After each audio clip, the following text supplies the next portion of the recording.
Ladies and gentlemen, boys and girls, welcome to the Everything is Bad New Fangled Motion Picture Show. Welcome, one and all, to another episode of the Everything is Bad Newfangled Motion Picture Show. I'm your host, Niall. And I'm Nolan. And today we're going to be reviewing the... So it's the second Marvel movie to take place post-Endgame. Shang-Chi. I'm probably pronouncing that not quite right, I'm guessing. There's a whole part of the movie that, tells you how to pronounce it. Yeah, but it's like It's like that G almost disappears. It's right. Shang... And in Chinese, very subtle inflections matter. So understand, both of us are white. So if we mispronounce this, and it's not even just that we're white; it's that our only language is American English. Yeah. I mean, I know plenty of people who are third generation Chinese that would have trouble pronouncing this. But yeah. So if we pronounce it wrong, forgive us. We're doing our best here. Or any of the names of any of the actors. Yeah. Just know that we know how to pronounce Aquafina. And that's about where our confidence ends. I'm not sure I can even pronounce the one white guy in here. Florian Montanou? Oh, there's another white guy in here. Right? Isn't there? No, I guess there's not. Huh. Yeah, that dude has a great character name, though. Yeah. And I think that's might be a spoiler, I guess. He's in the trailer. But you don't see his namesake in the trailer. I don't think. Did you? Do you? Okay. Yeah. Okay. Yeah, anyway. So I want to know if he ever meets up with Razorface. Taserface? Taserface. Yeah.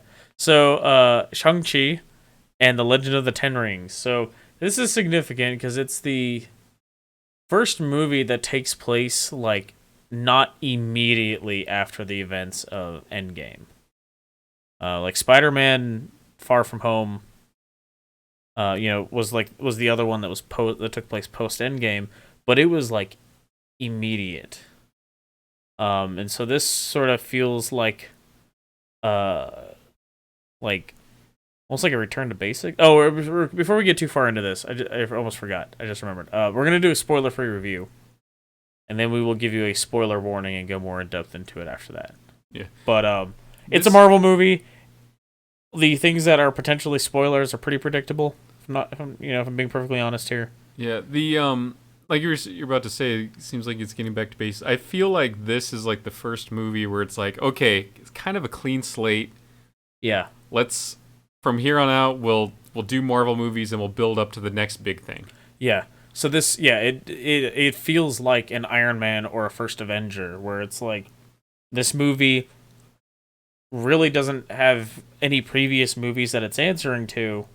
Right. It does mention the snap. Right. I mean, you can't. That's how we know. You can't not. You can't have an event like that and have no one ever mention it. But yeah. Right. But that's how we know for certain when it takes place. Right. And so, but it is only very briefly even mentioned. And so, yeah, it's definitely an origin story. And follows a character that we haven't had introduced to us yet before, and it feels very much like an Iron Man or a First Avenger type movie where it's his own thing that exists in this universe with these other movies, but it could basically exist in its own bubble. Yeah, it's its own self-contained standalone story. And so it's just kind of cool to, we haven't had that since Thor, huh? Because even the first Spider-Man movie. Well, what about Ant-Man? The Ant-Man movies were kind of like that. Yeah, that's true. They didn't have anything to do with anyone else. Yeah, but even Captain Marvel, had these characters pulled in from Guardians of the Galaxy. And Nick Fury. Yeah, and Nick Fury, and So it feels sort of this movie feels sort of like a return to basics though for Marvel, which is cool. And this is also the movie I was most excited for from Marvel since they announced the next like God, it was like 4 years ago now, right? Or 3 years ago. Yeah, when they announced like the future projects. Right. And like I had heard of the character and I knew he was this like Chinese guy with this like kung fu guy. And I was like, that could be awesome. That could be like a sweet kung fu movie, but with a Hollywood budget. And I was excited for that. Well, the original comic was like titled Shang-Chi, Master of Kung Fu. Like the main title was like Master of Kung Fu on the cover, and then like real small above that was Shang-Chi. Yeah. And so, well, since they announced that, like, and I knew that he was this kung fu guy, I was like, dude, let's get some like, I want to see some crazy like kung fu movie stunts, but with a Hollywood budget, and it's basically what we got. Yeah, there's quite a bit of fights in this. Yeah, this was a great movie. It's getting really well reviewed right now. It's sitting as of recording, it's sitting at an 8.0 out of 10 on IMDb, which I think is deserving of. Yeah. It was a lot of fun. It was a lot of fun. The fight scenes are really cool. There, so you could look at not too much Aquafina. Yeah, it is possible, and well, it also feels like she wasn't being so Aquafina. Yeah, because in other movies she's in, like her characters are kind of obnoxious. Yeah, I don't, maybe that's directing, or maybe she's changed her acting style. Yeah, I think well in Jumanji she was all right. Yeah, but yeah, so it's yeah, I mean, like all the acting from the main characters is great. The fight scenes are all really good. The fight scenes, you can look at this one of two ways. Either they rip these fight scenes straight from other like kung fu and like Hong Kong action movies, or they tastefully paid homage to these other movies. I'm sure that was the intent. Yeah, I mean, there's two ways to look at that. Like, there's a fight scene in there that is straight out of Crouching Tiger, Hidden Dragon. I mean, it looks like the wire stunt fight scenes, straight up. It's really cool though to see, and like that whole set piece felt like something straight out of that movie too. Yeah. I mean, it doesn't help that Michelle Yeoh is a big part of the movie too. That's true. In that particular fight scene though, but. That's true. She had her own fight scenes that were reminiscent of Crouching Tiger as well. Yes. But this movie, so I mean, it's a Marvel movie, so we've got a checklist of stuff that they're gonna do. We're gonna have our shirtless male protagonist scene. One scene where he's shirtless, and the movie's kind of makes a sort of self-aware joke about it. Yeah. We're gonna have a montage of characters getting better at whatever their thing is. We're going to have a huge CG monster fight. Yeah. The villain is very much a Marvel villain. Get more into that in the spoiler section, but like a lot of stuff that people bag on Marvel villains about is like definitely applies in this movie. But it's in also the like funny banter and jokes throughout, to keep it light.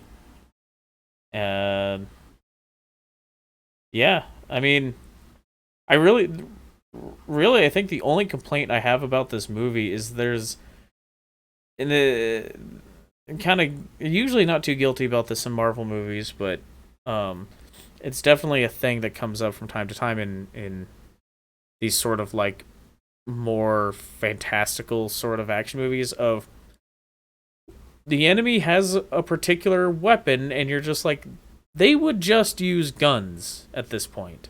Yeah. Like there's a scene where they all roll up and they pull these weapons out. I don't think it's a spoiler to say they're like these glowing crossbow things. Yeah, well, it's weird because they used guns earlier in the movie. Did they? I think they had some guns earlier in the movie. Maybe. But, like, why wouldn't they just use guns? The movie takes place... Are they still in 2021? When was the snap? What year did Endgame... Did Endgame take place in 2019? More or less. So, why would these... So we're actually... Why would these goons from this, like, paramilitary shadow organization... 25 or so by this point? Right. So why would these goons from this, like, paramilitary shadow terrorist organization not just be using rifles? It doesn't make sense. But that's the only complaint I have about the whole movie. And really, that's a pretty minor thing in this kind of movie, let's be honest. Yeah. I wonder if it was like, we really need this to be PG-13. You know, that could be. We don't want to take any chances that the violence is too much. Yeah, I have a thought about that. And it could be because, like, the weapons are specifically being used on people. Yeah. Because, like, you know, War Machine and Falcon and Bucky were using a lot of guns in that fight in Infinity War, but it was all these, like, alien dog things. Yeah. And then the only other time they really used real guns much was in, like, the first Avenger, and it's like, well, you're shooting Nazis, so... Who aren't people. Right. So it's fine. Also, you never see Captain America actually shoot someone. He every time he's shooting, he's shooting something off screen. Yeah. That's true. But although I think if Captain America threw that vibranium shield and hit you in the forehead, you'd probably die. Yeah, probably. But yeah, so this movie, I mean, it was exactly what I wanted it to be, basically, since they announced it. I thought they did a really good job of explaining what the deal was with the Ten Rings organization that had been established in Iron Man 3, the bad one.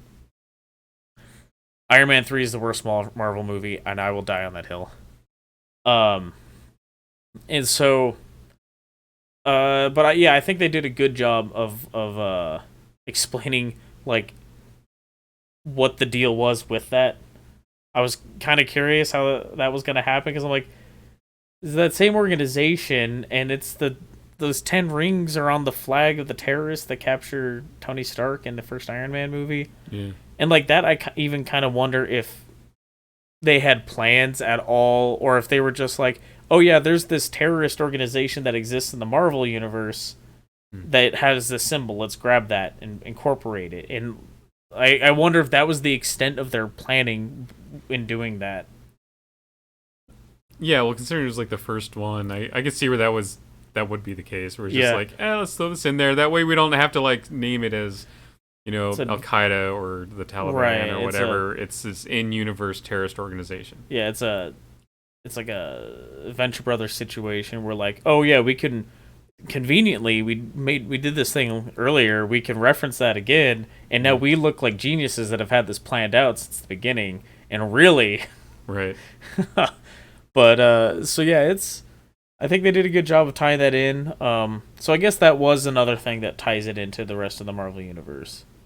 That part. Yeah. But yeah, other than that, I mean, the movie is basically standalone.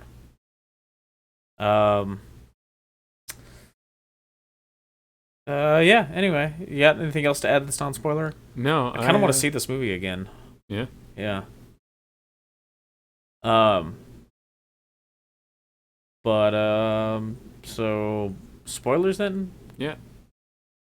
All right. So spoilers. The Mandarin. Yeah, well, okay, not the Mandarin, but yeah. Well, Ben Kingsley's character is imprisoned by what is even the name of the bad guy? Zhu Winwu or something like that. Yeah.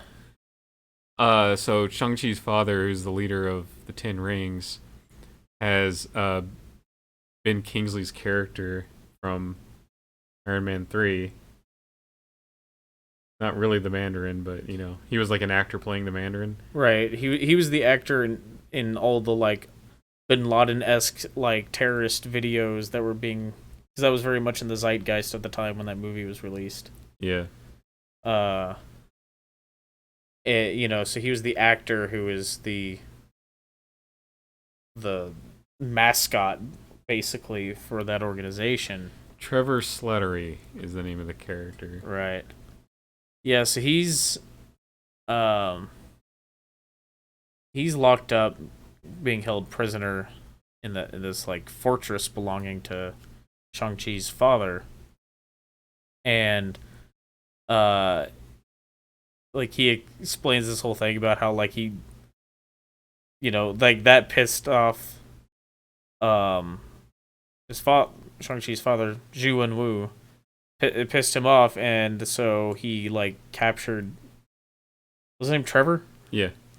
Captured Trevor, and was gonna kill him, but then he started delivering some monologue from Macbeth, right? Right, and like the guys are like, "Hey, we keep her up for entertainment." Right. And so he's like doing these like I guess one man plays, for entertaining the goons. Yeah, it's pretty funny. He's becomes more of the up to that point Aquafina was like the comic relief, but then she kind of gets more serious, and then Ben Kingsley takes over right as the comic relief, and he's funnier. Yeah, it makes sense because like when you go through all the shit that they do, you kind of stop cracking jokes at things at a certain point. Yeah, like because it's some really heavy shit going on. Got to read the room. Yep. Stop cracking them jokes. So, we got cameos from Wong. Yeah. In this. Yep. So, like, as far as the main story goes, like, it's very much a cameo, completely unimportant to the plot. Just, you see him, and, like, they use Wong fighting in this underground fighting arena, like, talking about that fight to explain this underground fighting arena. Like, it didn't have to be Wong, could have been anyone. But he does come back in the end. In the mid-credits scene, right? Yeah, the mid-credits scene, in order to discuss the origins of the Ten Rings. Or, no, did he show up right before the credits, and then the mid-credits scene was... Yeah, he showed up right before the credits, and the mid-credits scene was, yeah. Yeah, that's right, that's what it was. Oh yeah, also, it's a Marvel movie, stayed to the end of the credits, you silly goose. I can't believe how many people walked out of the movie theater, and I'm like, guys, it's been 12 years. You haven't figured this out yet? Yeah. Like, 100% of Marvel movies. Not true. No? No. Which one didn't? It was Infinity War or Endgame. One of them didn't have a post-credit scene, or a mid-credit scene. Might have been Infinity War. Really? Yeah. Remember people were making a big deal of it at the time. Oh, yeah. Well, because that was like 2 movies cut in half, so they didn't want to like... Yeah, I think they just didn't want to give away anything. Yeah. But, So anyway, yeah, all but one. And it's just, they've always been there, so... We even had people like as soon as the credits are rolling, they started getting up and walking out, and then like they're on the way out, and then like the mid credits is like, it's not even like mid, it's just post the main character credits, right? Because they always have like the flashy it's like the animated. Yeah, it's like the director, and then like it's like director written by, then all the main characters. Yeah, and like the flashy, fancy credits. Animated credits before it gets just to the scrolling credits. Yeah. And so it was like after that, and people were like, oh wait, there's something. I'm like, well, of course there's something. What are you doing? Yeah. Jeez, people, come on. Yeah. And then, let's see, what was... So the post-credit scene, right, was his sister taking over the Ten Rings. Yeah, and like that... Leaving that open as to whether that's a good or bad situation. It has like some real girl boss vibes going on. Yeah, curious whether that winds up being like an evil criminal organization like it was, or if it's going to do something better with it. Yeah. So okay, who is this like ninja character in the kabuki mask or something? Death Dealer? Is that the character's name? I thought. Did they never mention that character's name, Or right? no, Death Dealer was. Oh, okay. If I'm looking at this right, so the guy that was her, like, assistant guy, Uh-huh. that same guy is the guy in the kabuki mask. Oh, really? The dude who was the like in the yellow Yeah, when they show up. in like the yellow jacket. Yeah. And I know it's not like I know it's not a kabuki mask, but it's like that like white mask with the painted eyes and the Yeah, so the character in the mask is named Death Dealer. But if you look at the IMDb listing, uh-huh. that guy who was like had him sign the waiver and everything and worked at the fight arena, Yeah. that's the actor Okay. credited as Death Dealer. So I completely missed that. They didn't bring that up at all, right? No. Interesting. Huh. That changes that a bit.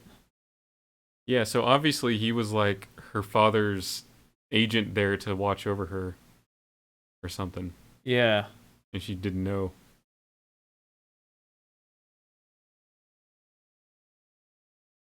Huh. I wonder if that's like they just decided that it was a plot point that didn't matter, so they removed whatever the reveal was for that because the movie's 2 hours and 12 minutes long as it is. Yeah, it could be that if you're not it could be that it does kind of reveal it during that follow-up fight sequence. You just there's so much going on that you have to really be paying attention. It could be revealed amidst that. Maybe something is there to like hint at that, or Like during when he's fighting like out on the Sean when he's fighting Sean before his dad shows up. You mean? yeah, or the during the whole sequence when they're out on the scaffolding and everything. Could be something in there. I think it warrants a second viewing to see if there's anything there that hints at it. Because there's nothing in like he doesn't he like get cut in half or something during the fight scene at the end. Yeah, he totally gets killed there. Pretty sure. So, um, but yeah. So what was there was another like spoilery thing that we were talking about. We were like, we'll talk about that more on the. Oh, I don't remember. Yeah. Oh, yeah. So it was the like typical Marvel villain thing where the bad guy is like some kind of personal relation to our main character and is basically just an evil version of our main character. Yeah. Or it's bad kung fu guy. Yeah. He's also his father. Right. Like it's a pretty typical Marvel kind of villain, like Marvel movie kind of villain. Not counting, like generally speaking, though, it seems like Spider-Man's the only hero that doesn't have that as a thing in the comics, though. Except for Venom. When Venom was his... Yeah, but that was... I mean, all the classic Spider-Man villains were already a thing when Venom came along. Yeah. But, like, the classic... enemy, like, you look at a lot of the classic villains that oppose the main characters in Marvel, even in the comics, a lot of the time it's just an evil. Oh, Doctor Strange is fighting an evil sorcerer. Yeah. You know what I mean? Yeah. So this was Captain very much America fights the evil super soldier. Right. This is very much in that same vein. So definitely sort of Marvel checklist thing. So I was expecting some sort of tie into Iron Fist or a future Iron Fist project. Not like the Netflix, because the Netflix stuff is like another universe they've declared, right? So okay, yes, it has to be, since they cast what's his name as Blade, Mahershala Ali as Blade, but also he was Cottonmouth, right? But they're rebooting Punisher, but they kept Bernthal as the actor for Punisher. Because everyone loved him as Punisher. Because he was a great Punisher. But the thing is, I actually liked the Defenders movies, or the Defenders shows. I wasn't a big fan of the second season of Jessica Jones, just because her sister was an obnoxious character, and I just couldn't stand her. But my problem with Jessica Jones is there's a point where self-destructive characters just get annoying. Yeah. I'm like, I could see everything is your fault, and if you would just get your act together, or at least like let the people who want to help you, you wouldn't be in this situation. Right. But anyway, what I was getting at though is people bashed on Iron Fist. I actually liked Iron Fist. The fight scenes were not done well, which I get is like a major point of Iron Fist is the kung fu fight scenes. Right. But I actually didn't mind the rest of the show. It was just one of those situations where there's too many quick cuts, and so it's hard to tell what's going on in the fights, and they do that to hide the fact that they don't do these like long choreographed sequences. They don't have the time or budget to do it for that. They did it a couple of times in Daredevil, though. I think they used it all up in Daredevil. There's a few fight scenes in Daredevil that were really great. There's that one hallway continuous shot fight that everyone raved about. Yeah. But yeah, the fight scenes in Iron Fist were definitely lacking. But yeah, you were saying you were expecting like the post credits to show like a plane crashing like in the Himalayas or something. Yeah, well, because this Iron Fist comes from this other dimension. I'm pretty sure it's that same other dimension because they talk about how they have like different cities and towns around in this other dimension. It's not just them. Yeah. And so I assume I'm not, up on my Iron Fist lore or my Shang-Chi lore, but I assume it's like the same thing. They're just where this Iron Fist trained is just another one of these villages. Yeah. Oh, and we were wrong about the dragon being Fing Fang Foom. Yeah. Because this dragon's a good dragon. Yeah. Whereas Fing Fang Foom, not a good dragon. Yeah.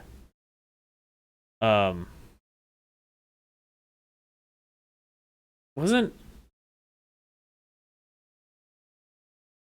Yeah, I'm just trying to think how you would incorporate Fing Fang Foom into a Marvel movie and not have people just laugh at that name. Yeah, that's part of the problem. You should totally just make a Marvel kaiju movie and have Fing Fang Foom in it, though. Yeah. But yeah, so I mean that's I think it's most of what we got. Yeah. It's a great movie. Highly recommend it. So the next Marvel movie is Eternals, which I'm not even sure if I'm excited about in any way. I don't know. Nothing I've seen on it makes it look real interesting. I'm not like a fan of the Eternals anyway. I don't really know anything about them other than what has been in the trailers, because I don't really know. It's a pretty new comic, right? I think so. Yeah, but the trailers aren't exactly exciting.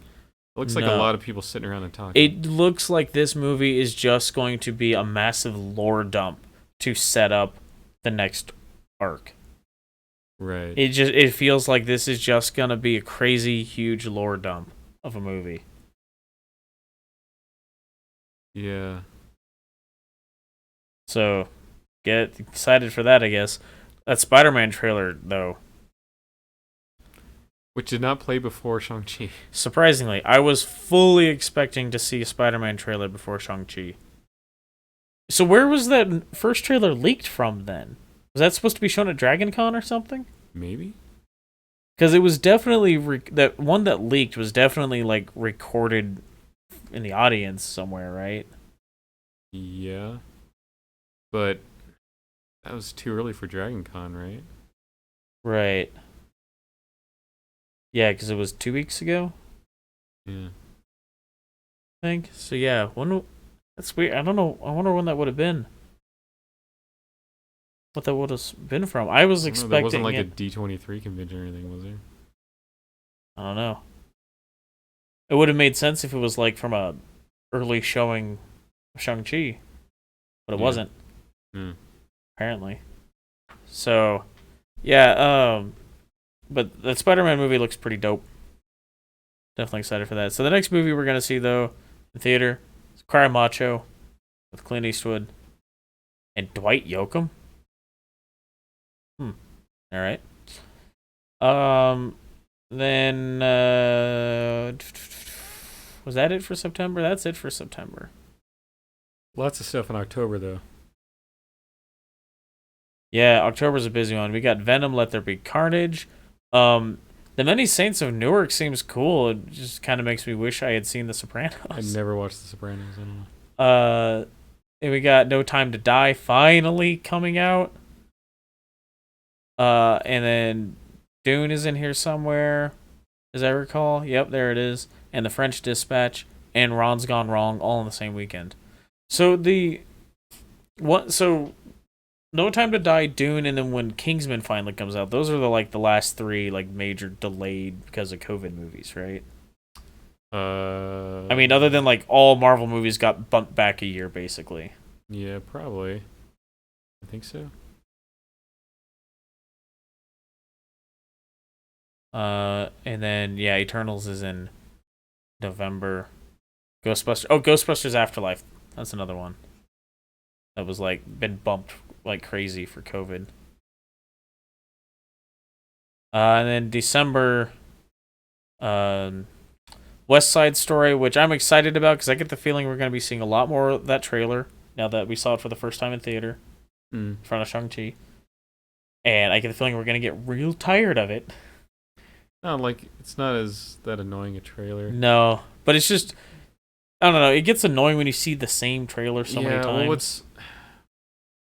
I've already stated my opinion on the West Side Story. It's one of those movies that didn't need to be remade. Right. And what's weird is you look at it and they purposely are making it look like it was made when in the time the original was made. Right. You look at the color gradient and the film stock that they're using. I'm like, it looks like it was made in the 70s now. So what's the point? Yeah. Just watch that one. Right. But then so December we got Spider-Man and The Matrix Resurrections and The Kingsman, and that rounds out our year of had a rocky start to this year as things started creeping back into theater, and finally feels like we're back in the swing of things. Yeah. With movie releases. It's an exciting time to be a movie fan. And it's I say patronize your local movie theater, but it seems like people are doing it again. Yeah, there were the last few movies we've seen have been pretty packed, and it was the first showing of the day for Shang-Chi, 11:05 in the morning, right? And it was packed. So, yay! So if any of that sounds of interest to you, come back and check out those reviews. Subscribe to us if you want. I ain't gonna stop you. And I guess until next time, thanks for listening. Bye. Toodles.